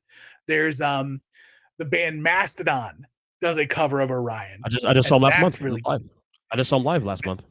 Mastodon does a cover. There's also I need to make sure I don't want to speak out of turn. Are they husband and wife? Are they just friends? They are a guitar duo. Are they married? I just want to know. They covered it. It is Rodrigo y Gabriela. They are Mexican acoustic guitars. They just play instrumental music. They play flamenco guitar. Okay. And they cover Orion. Acoustic, like, Latin guitar. I gotta check it out. And it is so good. Because, like, they do the drums on the guitar. So when they're playing and you hear like the very beginning where it's very faint and then you hear the drum kick in, yeah, imagine the slap of a like hollowed out acoustic guitar. It just hits. So for me, just because of like the power that Orion has over me as being like my number one song, I can't not put probably the best pound for pound Metallica album with my favorite song on it at number one. Yeah, I agree. I like that. My number one, of course, I like just teased it earlier. Justice for All. Yep. My favorite song of Metallica is also on that record. You want to take a Okay. guess which one it is? I'll give you two guesses.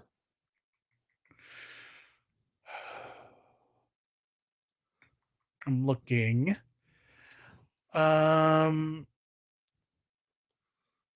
It's probably obvious. It might be obvious. We'll see. Is it Blackened? Yep. First try. Look at that. I fucking love Blackened. It's a really solid opening song. I want to. That song just want to break something. I heard that fucking opening riff. I want to take this fucking fist to a fucking wall. Oh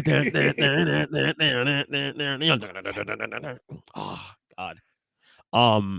But yeah, that record, like I said, it's funny because like I don't listen to the album as much as you think. Like it's my favorite albums, but it's like to me when I play that album though, when I'm in the mood for that record, to me that's what to me with Metallica, and that's even with the flaws not having any bass sound and it's like a cardboard box and all that. But even with all that, it's just to me they were coming off the Cliff's death and the anger and all that. I can relate. Right. That was the first album I think when I got into Metallica in '96. Even though Low came out after that, Mm-hmm. that was the first album that grabbed me. Like I like Kill 'Em All, and Four Horsemen was the first song that got me. But the first album that grabbed me was Justice for All. Right. So, and I guess what we could talk about for like the albums is like sometimes like the best, like some of your favorite stuff. Like for example, Load, your actual favorite album probably of Metallica is like the chain pizza that you like every time you order pizza, you go to the one pizza place and you get the same pizza. And you can eat it once a week. You could hear that album once a week and everything's good because it's a feel good album, it's a feel good food. Whereas like And Justice for All, Master of Puppets, it's like, okay, it's that special occasion. One of us got a big promotion at work. We're going to the steakhouse and we're ordering the tomahawk. Like it's fine dining, it's high cuisine. You can't eat it all the time because you get spoiled of it. Yeah. So exactly. You get it. You get it. Yeah. That's how music is. And like that's why I think it's like there's no, just like with wrestling, music, sports to a certain degree too, like there's always going to be the conversation of like who's the best, what's the best, and best is subjective. Of course. Because really it's like it's what drives you as like the listener. And I'm actually like, because I wrote down both of our lists, we're not that far off, honestly. Like other than the new album and then Hardwired. Yeah, Hardwired has the biggest jump, but like And Justice was 4 for me, Load was 5 for me, Master Puppets was 1, Black Album was 3. So like our top 5 is in the pocket. Our top 5 is the same 4 albums except replace Hardwired with Ride the Lightning. Yeah. But we're in lockstep with Puppets, Black Album, And Just for All, and Load. And then Reload's close. Well, actually, if you look at our top 7, like, because I had Death Magnetic 7 and you had it 6, and I had Reload 6 and you had that 7. So really, our top 6 or our top 7, we have the same albums essentially, and just like one or two off. I think Lightning and Ride Lightning and Hardwired and Ride Lightning are the 2 albums that are the most big swings for us. Yeah, like I have Hardwired at 11 and you have it at 4, and I have Ride the Lightning at 2 and you have it at 9. So 7-point swings both ways. So Yeah, exactly. All right, that's your Metallica rankings there. Before we get you out of here, the other thing I want to get on Yes. here is that this Saturday afternoon, but Saturday evening in London, England, is Money in the Bank. Looking forward to this. I'm looking forward to the show actually, because Me this is the too. lead up. This is the lead up to fucking SummerSlam. So, Yeah. you got 7 matches here booked here. We'll go through pretty quick if you want to. Oh, for sure. Yeah, we can knock them out. Ice title match: Gunther and Matt Riddle. Any shot that Riddle wins this title? No, right? Oh, Riddle was not winning at all. No. Yeah. I'm glad that it's getting added. I think Gunther deserves to be in front of the UK crowd. I think it's going to be a really great match. But Gunther needs to just maintain his dominance over the Intercontinental title. I think that he stays Intercontinental champion for a long time. I think he doesn't lose it until like closer to WrestleMania season, and that's when he's ready to move on to bigger and better things. So I was thinking maybe bigger and better things was going to be sooner than that. But here's the thing: he's the first guy in years that I can honestly say, like even since me watching the last 4 years, this is the first time that the title has actually mattered in a way, like actually matters. I mean, since you've come back to the WWE, so you said the last 4 years. So I had Finn Balor. Finn Balor was champion at one point. Yes, I'm looking at the title history right now. So Shinsuke. Lashley Balor, then it went to SmackDown, Nakamura, Strowman, Sami Zayn. It vacated due to COVID, AJ, and then like the title reigns during COVID make no sense. AJ Styles, Jeff Hardy, Sami Zayn wins it back when he comes back from COVID. Right. Then Big E wins it on the Christmas episode of SmackDown. Right. Apollo Crews wins it in the Nigerian drum fight. And by the way, I thought Apollo Crews' reign was actually decent. Actually, I didn't mind it. I thought it was decent too. Yeah, and then like King Nakamura wins it, Sami Zayn wins it again, then Ricochet, and Gunther has sneakily had the title for a year. Gunther won the title June 10th. Yeah. 383 plus days. Like, I think that's the second longest. Is it Honky that's the Honky has the one-time reign, one-time longest reign. He might break it. He may break in 2 months. That was only 14 months. 454 days is the Honky Tonk Man in one reign. From June 87 to August 29th, 88. Yeah. Pedro Morales has the most days as champion. But over 2 reigns. And then it's the Miz. But like Gunther's about to pass Wade Barrett in like a week and a half. Then Shawn Michaels a week and a half after that. And Mr. Perfect. And then Randy Savage is after that in a week and a half. Ultimate Warriors 2 weeks after that. Razor Ramon's 3 days after that. Tito Santana's 5 days after that. Honky Tonk Man is a day after that. Like, so all the range. Yeah, everybody's really in range, especially like if he holds it another 300 days. Because if he holds it 300 more days, he'll be number 1. But like Pedro's at 619. That's a little tough. I don't know if he holds it that much longer, but I absolutely think that he beats Honky. I think he sets the record for longest singular reign. Well, he'll be by the summer. He'll beat that. By the end of the summer, he'll beat Honky's reign because Honky's reign was only 14 months. 14. Honky was 454 days. So Gunther needs 70 days. Yeah. So he needs to hold it through. He's hold it through the summer. Yeah. Into September. To me, it comes down to whether or not they want to pull the trigger him being in the title picture. And if you want to wait on it, hold it. Fine. I don't care. I think he gets put in the title picture come Royal Rumble season. I think Gunther's a very strong candidate for winning the Royal Rumble. I think by that time Cody will have already won the World Heavyweight title. Yeah. And we get Gunther Cody at WrestleMania. Right. But no way in hell Riddle wins this fucking title. No way in hell. Or the matches for that matter. Yeah, All I right. think Riddle needs something else. Yeah. He's just kind of stuck in limbo right now. He's Yeah. too big to be left off, but he's not involved because he was hurt, and then he's still kind of in this he's in this purgatory period without Art Randy. Yeah. Like I agree. Randy Totally being agree with gone you. hurts him so Totally. bad. Yeah, you're right. All right, you got the women's tag team match, tag team title match. As Ronda Rousey, Shayna Baszler versus Liv Morgan and Raquel Rodriguez.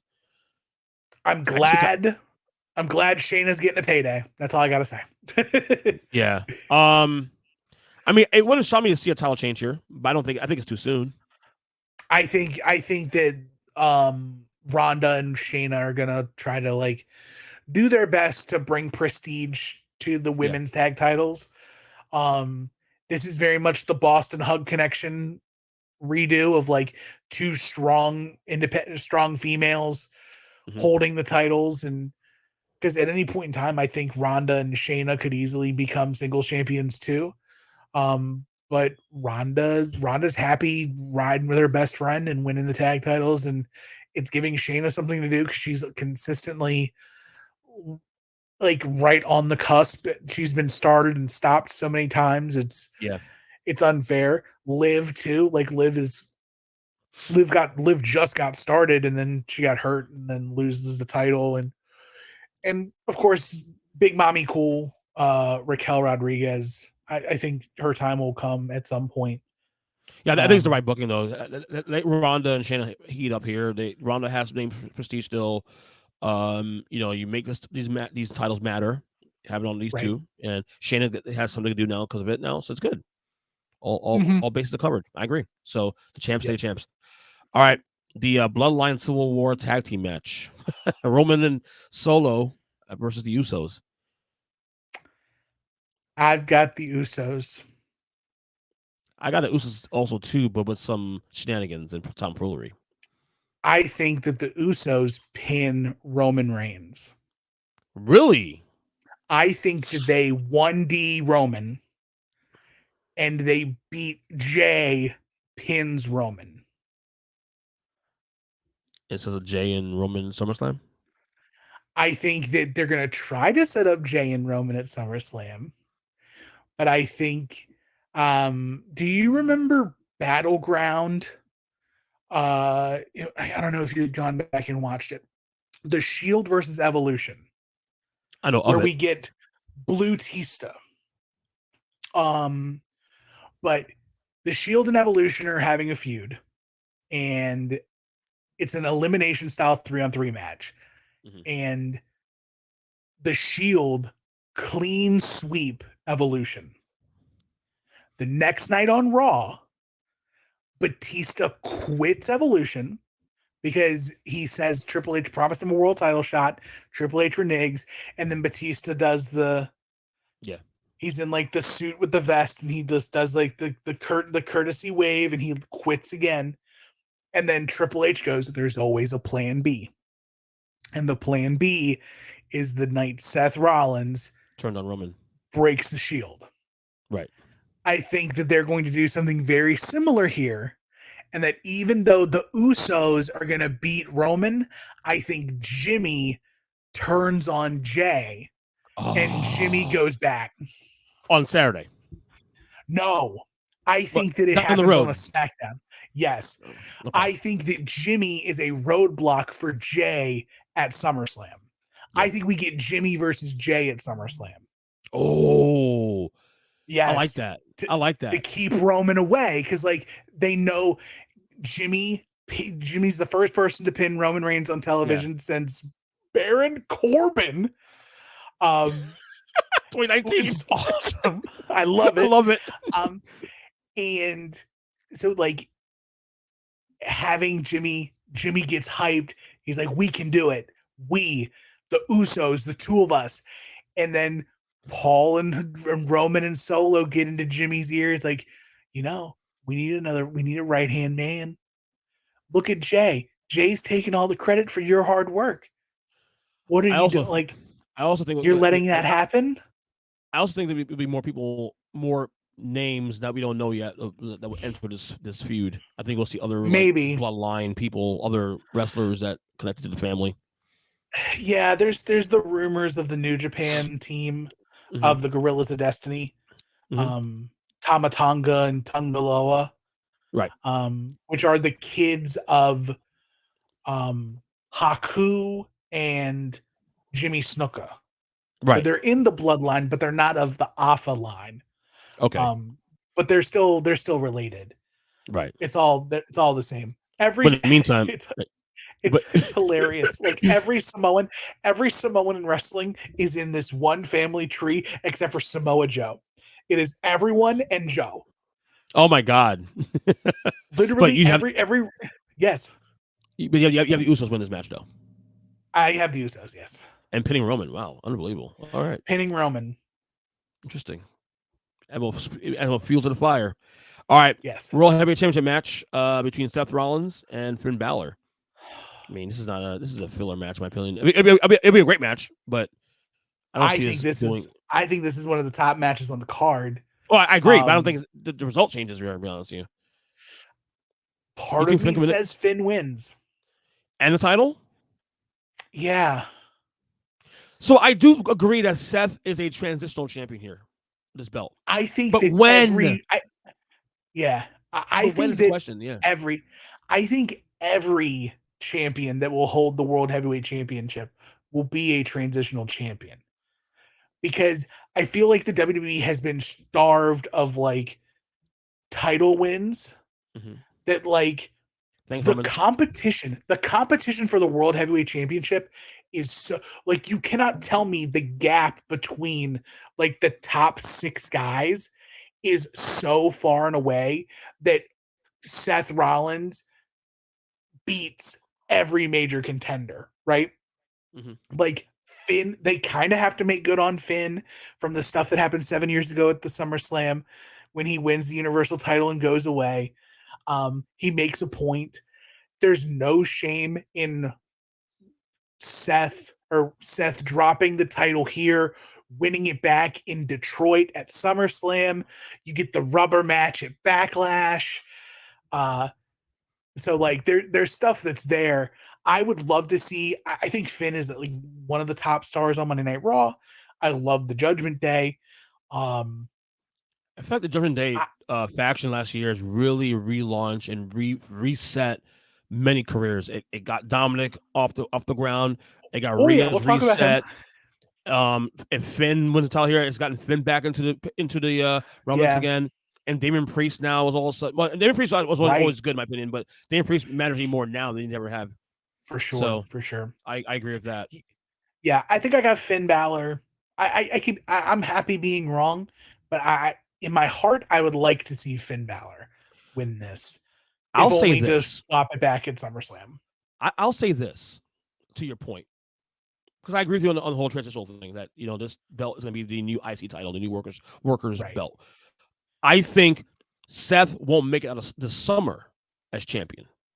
Okay, whether or not it's Saturday or random Raw or SummerSlam in August, we'll see. But I don't know. It feels a little too soon to do it right now. But then again, as you said, well, we'll start for some title changes here. So maybe they give us what we want. Right. Some old school attitude era, like hot potato. There's just too many guys at the top that could be fighting over this one title. Yeah, that having another person have a stranglehold on it. Yeah, him, especially Lashley. At the volume that they're. Well, Lashley's a SmackDown guy. Oh yeah, yes, that's right. Yes, he is. But the volume in which the title is being defended, just from that alone, it leans towards Seth's number getting called. Like the more often you defend the title, there's more opportunity to lose the title. Whereas Roman, every 3 months, you got a title opportunity. And not only that, I don't think Seth needs a title. He doesn't need it. He's so over now. Oh yeah, it doesn't hurt him. Doesn't hurt him at all. I think he needed to win the title to be the first champion, but I don't think he needs to hold the title. I agree. Yeah, he needs to be in the hunt always, and like he needs a couple of reigns on it, and he's got the first reign. And how fitting would it be for Seth or for Finn to reign on the parade of the first reign of the new World Heavyweight Champion? Right. Yeah. All right, we got Cody Rhodes and Dominic Mysterio. My two favorite WWE acts on television right now, going at it. Cody has only suffered one loss on television, and two. I think he lost to Brock. But that was at a pay-per-view. Brock and Roman. Brock and yeah. Roman. Those are the only two quite people. all right. Dom doesn't have to win, but I would love if Dom somehow beats Cody. Rhea's going to be at ringside. She's always a threat. She's the number one female star in the WWE. Mm-hmm. I can't go against the narcotic. What am I doing? Why am I trying to convince myself that like Dominic Mysterio is going to beat Cody effing Rhodes? Like, it's Cody. He's got WrestleMania Pyro every day. Pharaoh just made his WWE debut. I'm looking forward to the Elite 2-pack of Cody and Pharaoh. It's going to be great. But yeah, I got Cody. There's no way, because and that Dominic loses, it's not going to hurt him. He's a massive heel. He's a bad guy getting his comeuppance, and we still love him. And we still hate him for it, which is great. But he's been great. For sure. I will say, to Cody wins this. All right. And if Cody beats Dominic and Finn beats Seth, then they can carry the feud between the Judgment Day and Cody. Right. And then Cody can turn his sights to the World Heavyweight title. Correct. Now carried by Finn Balor. Correct. So it makes sense. Last matches here. Women's Money in the Bank contract. Because Zelina Vega, Becky Lynch, Zoe Stark, Bayley, Io Sky, and Trish Stratus. Who wins it? Trish Stratus. Wow. I think Zoe Stark grabs the briefcase and hands it to Trish. So your visual winner will be Zoe Stark, but Zoe Stark will retrieve the briefcase and like physically like Andre and Ted DiBiase at the main event. Like Zoe Stark will win it, pull it down, and hand it to Trish. Wow. And that's what it's going to be. So Trish will end up being Money in the Bank, but Zoe Stark will be the one to pull it off. I was going to go Becky in that one, but maybe that's too obvious, I guess. I just don't like Money in the Banks that like don't need Money in the Bank. True. Good point. Like Becky will be number one contender for the women's title by Survivor Series regardless. Yeah. Bayley can be number one contender at any point. Yeah. Good point. I'd love for Io to win it. Io's like a dark horse for me, but Trish being involved, keeping her around, her having Money in the Bank and then like choosing to cash it in whenever she wants to, that would be really fun. Yeah. All right. And finally, last match here, the men's Money in the Bank match contract. We got Ricochet, Shinsuke Nakamura, LA Knight, Santos Escobar, Butch, Damian Priest, and Logan Paul. So I was really excited when I thought that it was 6 people in this Money in the Bank ladder match. And then they added Logan Paul. I know. And Logan Paul, the WWE will not resist having Logan Paul as WWE or World Heavyweight Champion. I feel my head is telling me that the winner of the Money in the Bank ladder match is Logan Paul. However, I'm playing with my heart, and there's only one man that deserves to be Mr. Money in the Bank. He is the man that makes people boo Rey Mysterio on SmackDown. He's the man who carved up Logan Paul on Raw. He's got everybody saying his name, L.A. Knight. Yeah. I'm with you on that one. L.A. Knight should be Mr. Money in the Bank. That's my pick. But it's going to be Logan Paul.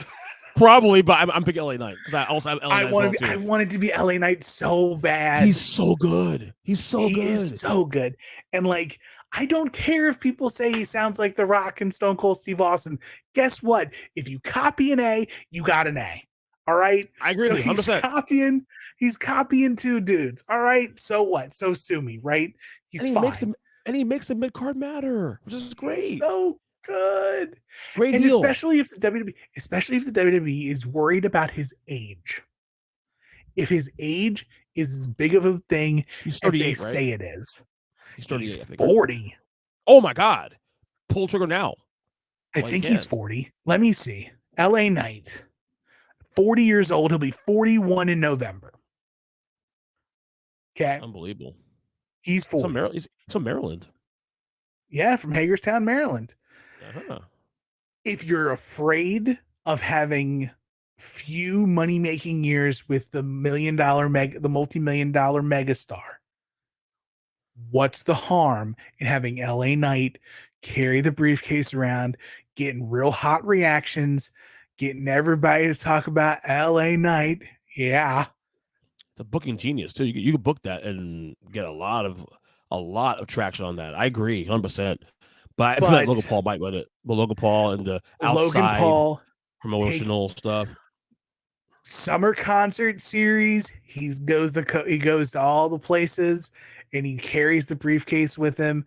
It is a walking billboard for the WWE. And then when Logan Paul decides to cash it in wherever he cashes it in, and like he does the thing, he owes Seth Rollins a receipt. So if Seth Rollins walks away from Money in the Bank, I wouldn't be surprised if Seth Rollins, like if Logan Paul wins it, maybe Logan Paul cashes in London. Mm-hmm.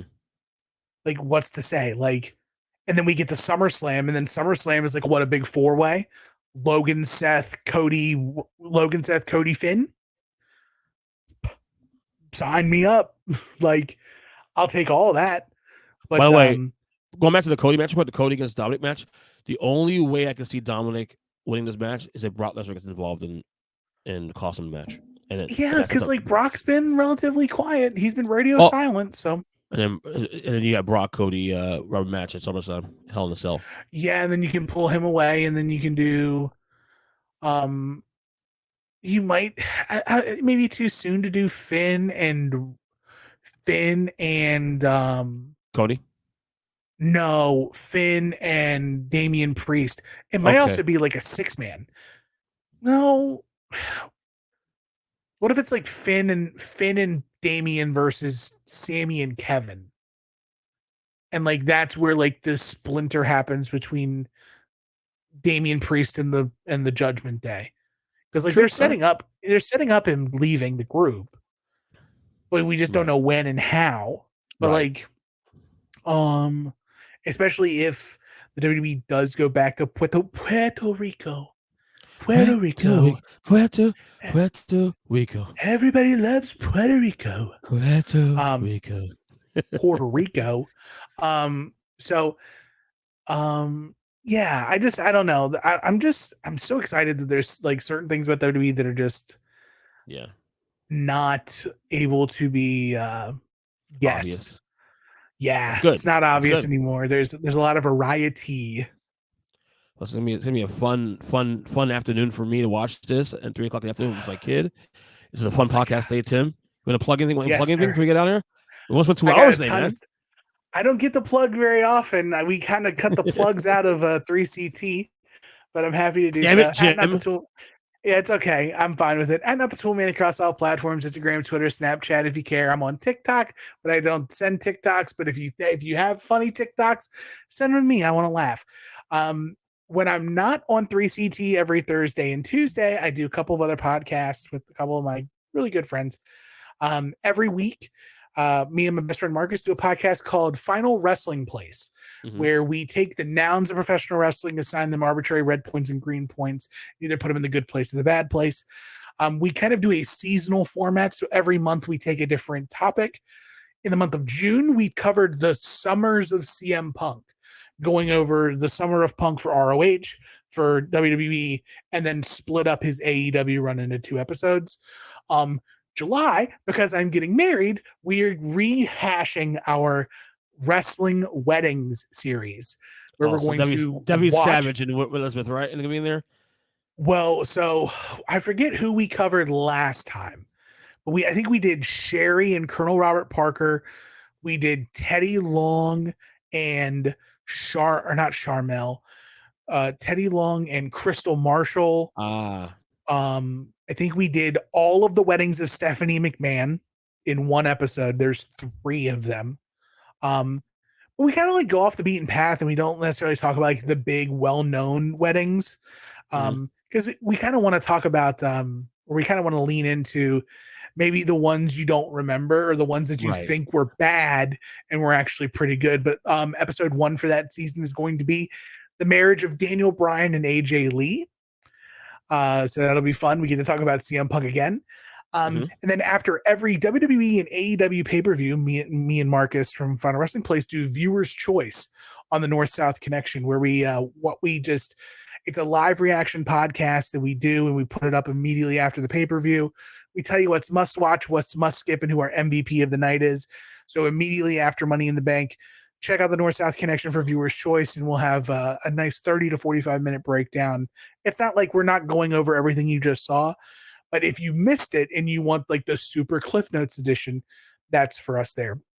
And then also, every other week on the North-South Connection on a podcast called No Holds Barred, they do draft episodes, and I am the draft czar of the North-South Connection.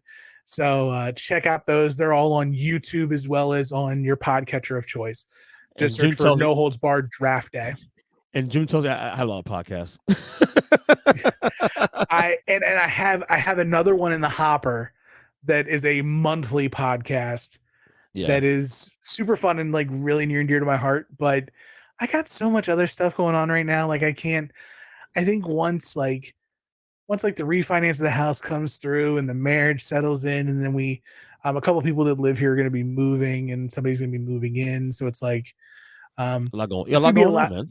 A lot of fluid stuff, but like once it all settles down, like I'm revamping this studio space and like getting some more creature comforts, and then I'll be looking to release the next monthly podcast and enjoy myself on all of my podcast networks, whether it's the North-South Connection or it's the soon to be named network or it's the Big Jim Sports conglomeration. Yeah. Big Jim podcasts. Big Jim Incorporated. Big Jim Radio Network. Yeah. All right, Tim. Good job as always, man. Pleasure having you on for the first time. It won't be the last, obviously. Please do. Like I really enjoyed this. This is so much fun. I appreciate all that you do, all the hard work, the content you put out. It's super solid, man. And it, man. Again, if the door is open, I'll walk through. You got it, brother.